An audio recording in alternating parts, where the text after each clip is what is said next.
Assalamualaikum warahmatullahi wabarakatuh. Perkenalkan, nama saya Resi Desrianti dari kelas B akan menjawab soal UTS mata pelajaran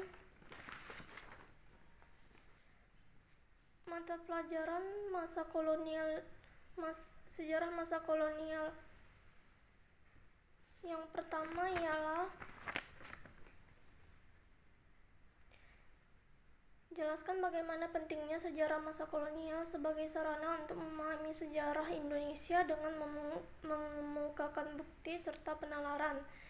Jawabannya ialah dengan mengetahui sejarah Indonesia pada masa kolonial atau masa penjajahan, maka kita akan memahami bagaimana perjuangan bangsa Indonesia dalam memperjuangkan hak-hak hidup yang dimiliki oleh setiap bangsa Indonesia pada masa tersebut.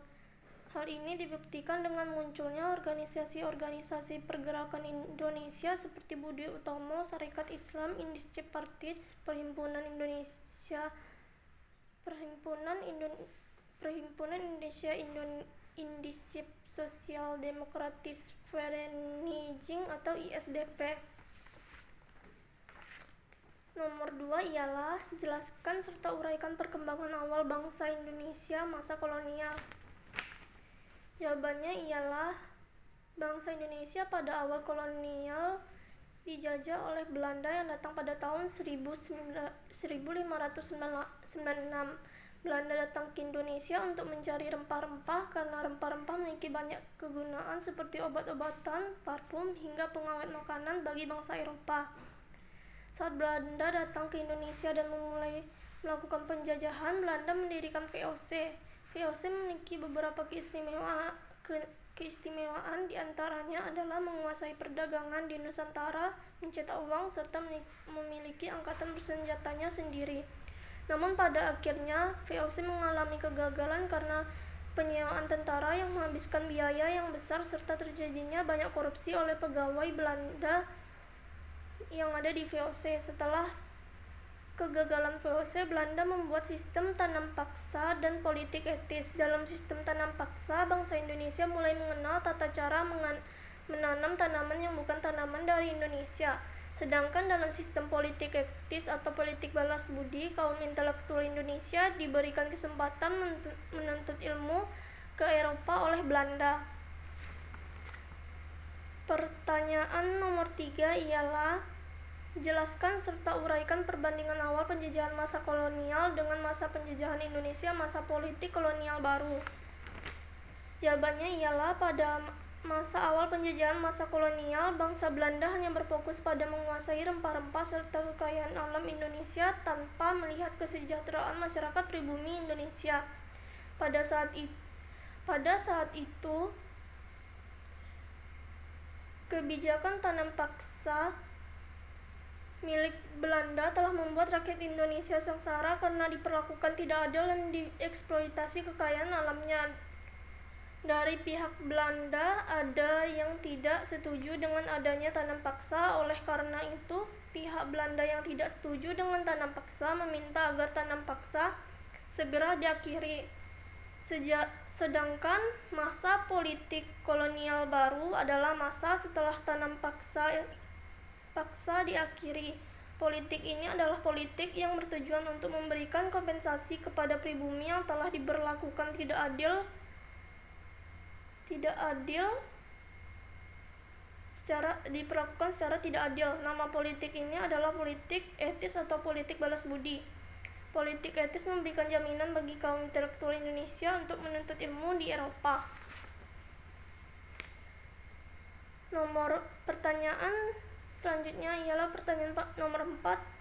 Coba saudara jelaskan bagaimana pengaruh lahirnya golongan dalam pergerakan Indonesia serta bagaimana komitmen kita sebagai generasi penerus dalam memahami masa-masa pergerakan tersebut dalam konteks kekinian. Lahirnya golongan elit dapat menjadi pemicu pergerakan Indonesia karena golongan elit ini memiliki pikiran yang maju serta semakin sadar terhadap penindasan Belanda. Selain itu, golongan elit berhasil mengubah corak perjuangan masyarakat Indonesia dalam melawan penindasan kolonial Belanda dari yang semula bersifat kedaerahan menjadi bersifat nasional. Dan inilah awal dimulainya masa pergerakan nasional. Golongan elit ini kemudian melahirkan banyak golongan terpelajar yang memiliki tujuan kemerdekaan Indonesia.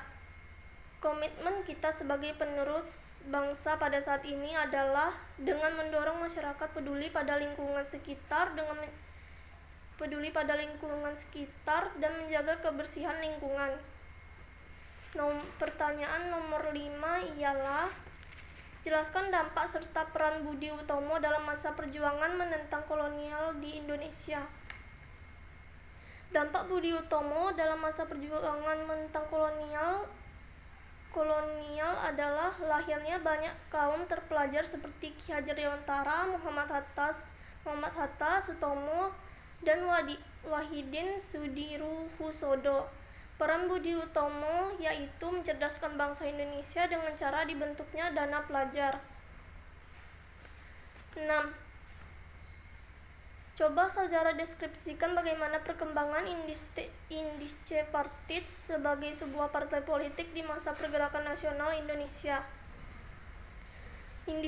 Indische Partij yang berdiri pada masa pergerakan nasional disebut sebagai partai politik karena secara terang-terangan menyatakan untuk berpolitik. Indische Partij muncul setelah organisasi Budi Utomo hadir di masa penjajahan Belanda pada 25 Desember 1912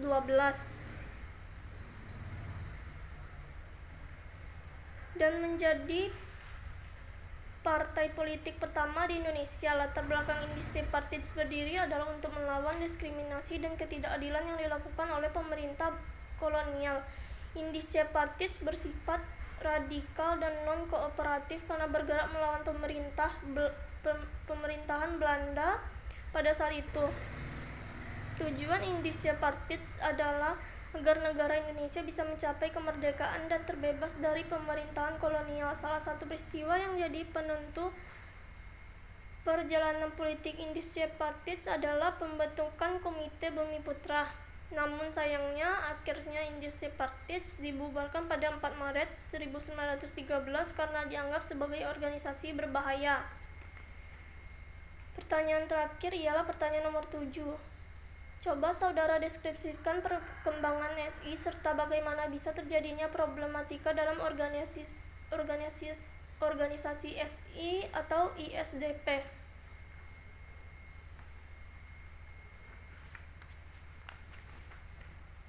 Jawabannya ialah Sarekat Islam didirikan pada 1911 oleh Samanhudi di Solo untuk memajukan kepentingan ekonomi para pedagang Islam di Indonesia agar mampu menyaingi para pedagang asal Cina.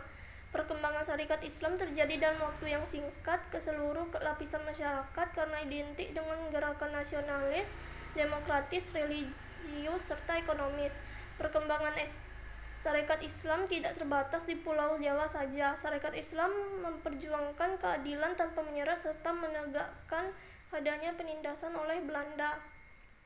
Sarekat Islam mengalami perpecahan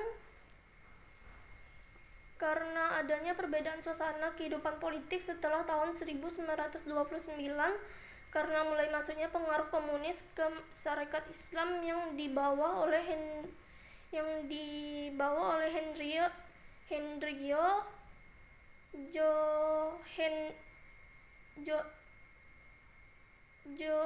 Hendrio Josephus pada 1913 dan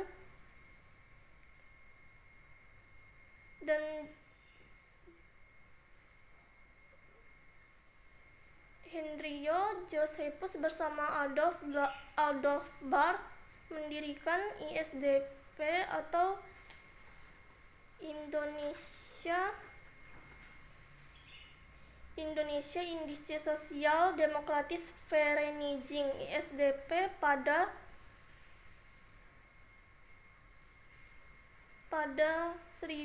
tahun 1914 dan memiliki hubungan baik dengan masyarakat dan ingin masuk ke dalam Sarekat Islam Semarang yang dipimpin oleh Semaun.